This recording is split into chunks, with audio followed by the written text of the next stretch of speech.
प्रिय दर्शकों, मी फैसल काझी, कल्याण दिवाणी न्यायालयातील एक वकील. ह्यापुढे देखील वेगवेगळ्या व्हिडिओ क्लिप्सच्या माध्यमांनी आपल्याबरोबर संवाद साधण्याचा प्रयत्न होत होता आणि त्यापैकीचा हा देखील एक प्रयत्न आहे. आपण ज्या देशात आणि ज्या राज्यात राहतो आहोत त्याची एक मोठी जबाबदारी आपल्या कांद्यांवर आहे. आपण ज्या समाजात वावरतो आणि ज्या ठिकाणी आपण राहतो तो ठिकाण, तो समाज, तो राज्य आणि तो देश, ह्याबद्दल आपल्याला विचार कमीच होत असतो. सकाळ ते संध्याकाळचा आपला जो जीवन आहे तो खऱ्या अर्थाने आपण स्वार्थीपणे जगत असतो. आपण स्वतः, आपला कुटुंब ह्यापुढे बघण्याची दृष्टी कमीच लोकांना प्राप्त झालेली आहे. परंतु सकाळ ते संध्याकाळचा हा जीवन, 60 किंवा 70 वर्षाचा हा आयुष्य, ह्यामध्ये कधीतरी हेही विचार करायला हवं की प्रत्यक्षात आपण जगात आलो काय कारणाने. जीव तर भरपूर आहेत ह्या जगात, कितीतरी प्रकारची जनावरं आहेत, जमीनवर सरपटणारे प्राणी सुद्धा आहेत. परंतु एवढे सारे जीव असताना परमेश्वरनी आपली निर्मिती कशाकरिता केली, आणि तीही एक अशी निर्मिती जी एक परिपूर्ण अशी निर्मिती आहे, ज्याला शरीरचे वेगवेगळे आतले आणि बाहेरचे अंग तर देण्यात आलेलेच आहेत, परंतु त्यापेक्षा सर्वात मोठा दान किंवा सर्वात मोठी देणगी परवरदिगारनी, अल्लाह तालानी आपल्याला जी दिली आहे तो आपला मस्तिष्क आहे, आपला डोका आहे, अक्कल हुशारी ज्याला म्हणतात, आणि आविष्कार करून नवीन नवीन वस्तू घडून आणण्याची शक्ती आणि सामर्थ्य जो परवरदिगारनी, अल्लाह तालानी आपल्याला दिला आहे, तसा विचार आपण कमीच करत असतो. आता एक साधासं उदाहरण द्यायचं झाला तर आपल्या हातातील मोबाईल फोन. मला असं वाटतो आहे की गेल्या शतकात जे सर्वात मोठा आविष्कार झालेला आहे तो हा मोबाईल फोन म्हणायला हवा. कारण की मोबाईल फोन फक्त एक मोबाईल फोन नव्हे, तो फोन करण्याचा एक माध्यम नव्हे, एकमेकाशी बोलण्याचं माध्यम नव्हे, तर त्यामध्ये कितीतरी ऍप्स, कितीतरी वस्तू आहेत अशा ज्यांचा भरपूर फायदा आपण उचलू शकतो. आणि कधीतरी असा होता की टेलिव्हिजन घरात आणून त्याला अँटेना लावून घरात बसून आपल्याला हे सर्व काही बघता येत होता, आणि तोही भारतापुरता मर्यादित. परंतु आता जग जो आहे तो आपल्या मुठीत आला आहे असं म्हटल्यावर काही सुख होणार नाही. प्रश्न असा आहे का ज्या परमेश्वरनी एवढी चांगली बुद्धी, एवढा चांगला मस्तिष्क आणि डोका देऊन आपल्याला ह्या जगात पाठवलं आहे, आपल्याला ह्या जगात पाठवण्याचा काहीतरी उद्देश त्याच्यासमोर नक्कीच असेल.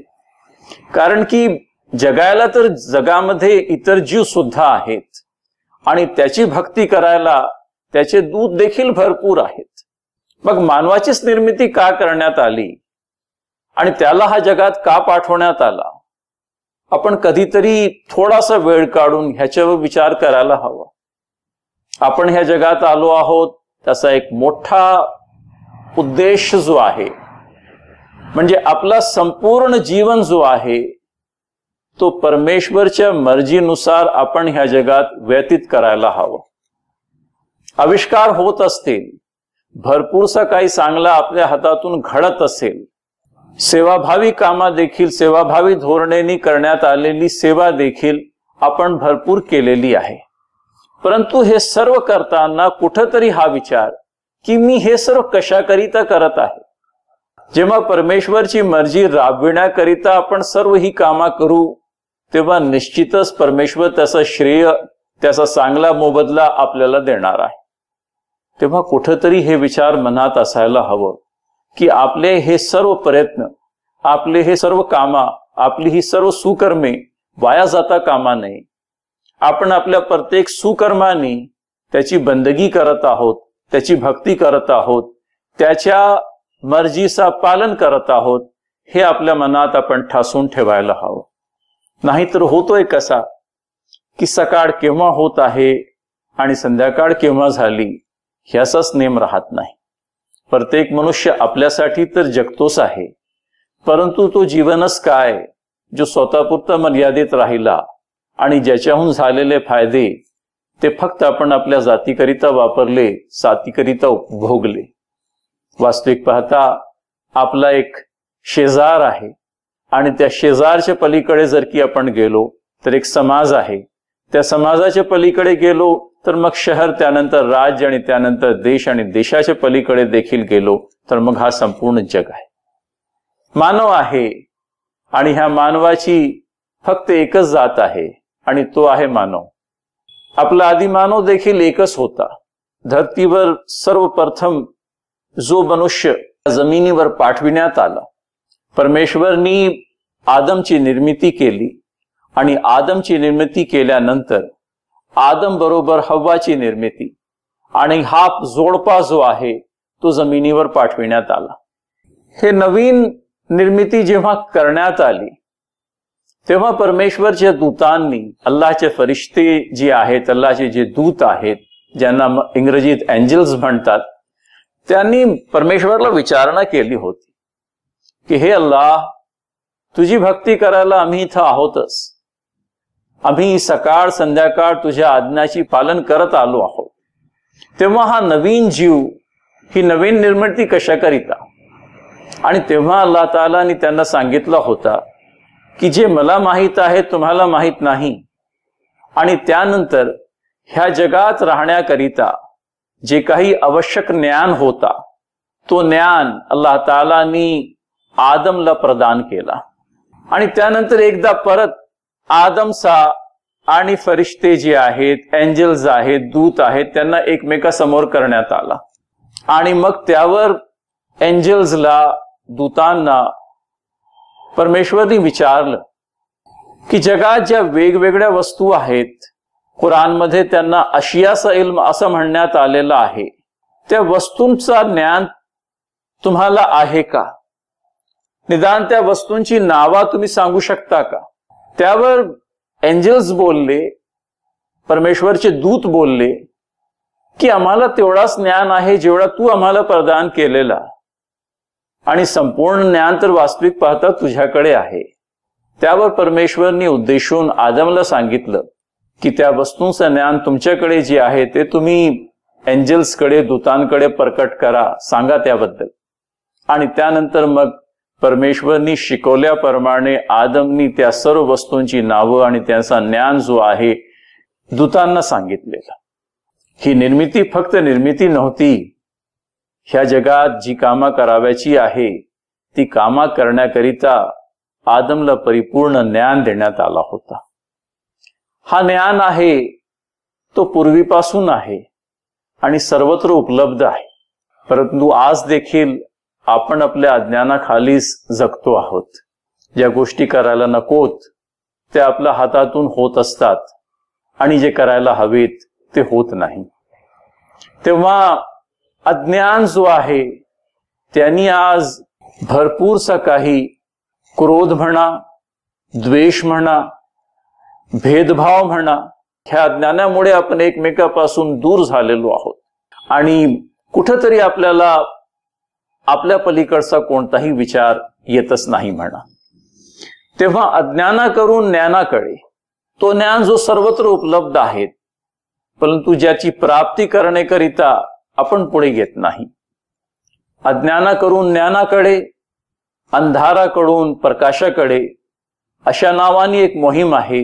जमात इस्लामी हिंद महाराष्ट्राचे संदेश विभाग ह्याच्या मार्फत, ह्या संस्थेच्या मार्फत ही मोहीम जी आहे महाराष्ट्राच्या सत्रावर सुरू आहे. भरपूरशा लोकांबरोबर संपर्क साधून त्यांच्याबरोबर सुसंवाद करून नेमका आपल्या जगात येण्याचा उद्देश काय, जगात आल्यावर आपण काय कामगिरी केली पाहिजे आणि जगात आल्यावर प्रत्यक्षात आपल्या हातातून काय घडायला हवं आणि काय घडायला नको ह्याबद्दलची जाणीव प्रत्येक शहरामध्ये आणि शहरातील प्रत्येक भागामध्ये जाऊन देण्याची जबाबदारी जमात इस्लामी हिंद संदेश विभागाने पत्करली आहे.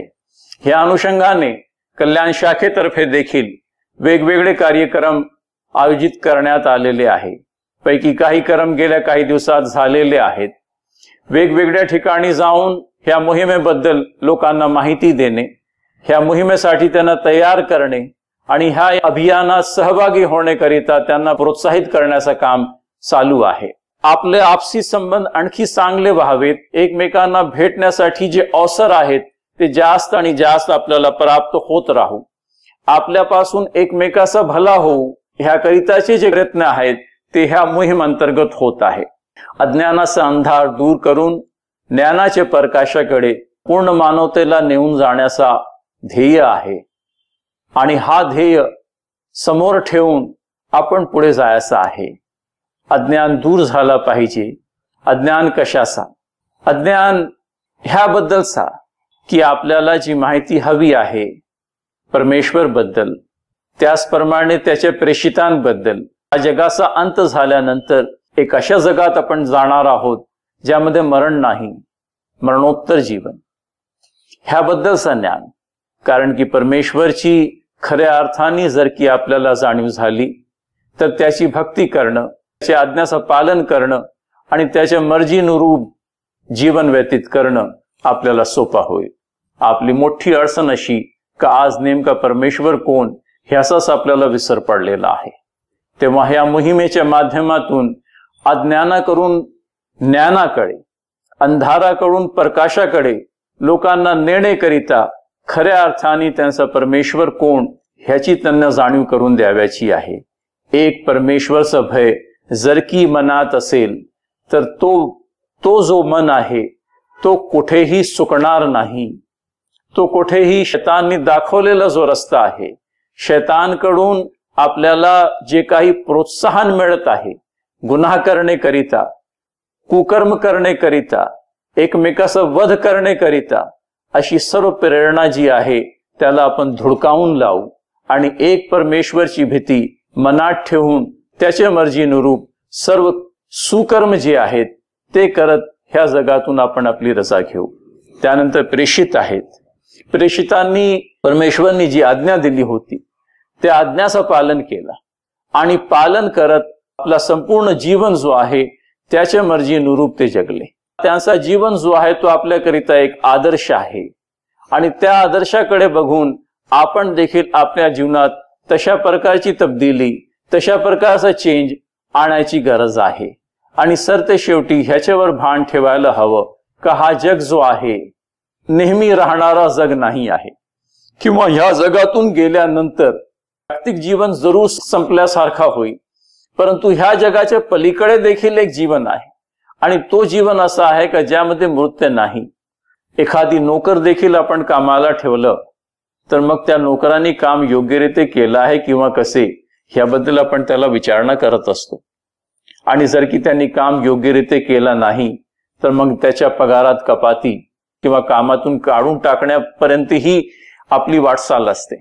तर ज्या परवरदिगारनी, ज्या परमेश्वरनी चांगला शरीर देऊन, चांगला डोका आणि मस्तिष्क देऊन आपल्याला ह्या जगात पाठवलं आहे तो आपल्याला जाब विचारणार नाही का?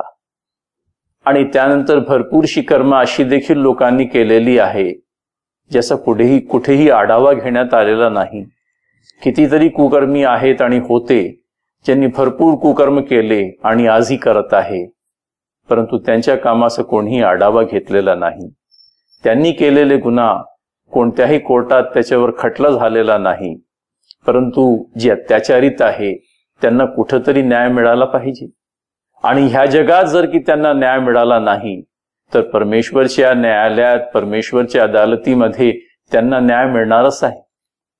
तेव्हा प्रत्येकाला ह्याबद्दलची जाणीव असावी आणि ह्याबद्दलची जाणीव करत प्रत्येकाने आपला जीवन परमेश्वरच्या मर्जीनुरूप जगलं की मग इथेही आपल्याला सक्सेस मिळणार आहे। या जगातल्या जीवनात देखील आपण उत्तीर्ण होऊ आणि तो मरणोत्तर जो जीवन आहे त्यामध्ये देखील आपण परमेश्वरच्या कृपेने उत्तीर्ण होऊ। हा भास आणि ही भावना आपल्या समोर असायला हवी आणि ही भावना जर की मनात असेल तर मग आपण सुकणार नाही, आपली वाट खोटी होणार नाही। कुकर्म करण्यापेक्षा सुकर्म करण्याकरिता आपण एका प्रकारे आपण आपल्याला तत्पर पाहू।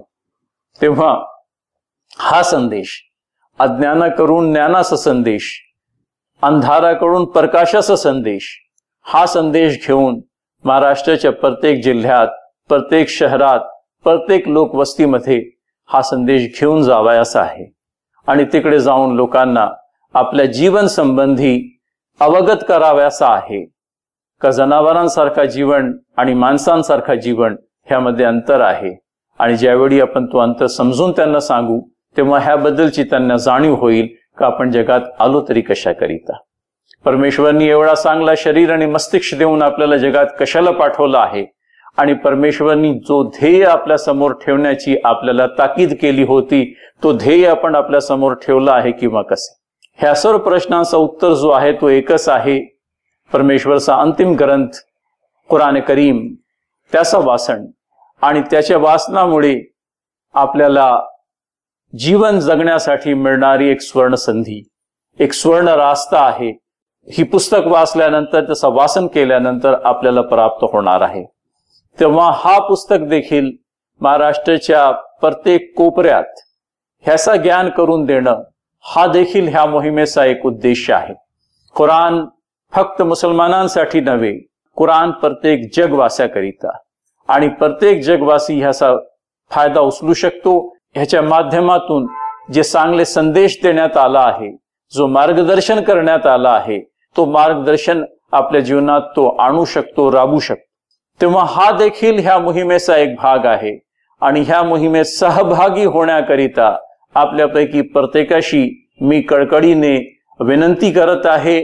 जसं सहकार्य आपल्याला जमेल तसं सहकार्य आपल्याकडून अपेक्षित आहे. हा कार्यक्रम राबविण्याकरिता, ही मोहीम पुढे चालविण्याकरिता आमच्या कांद्याला कांदा जोडून आपण आमच्या बरोबर याल.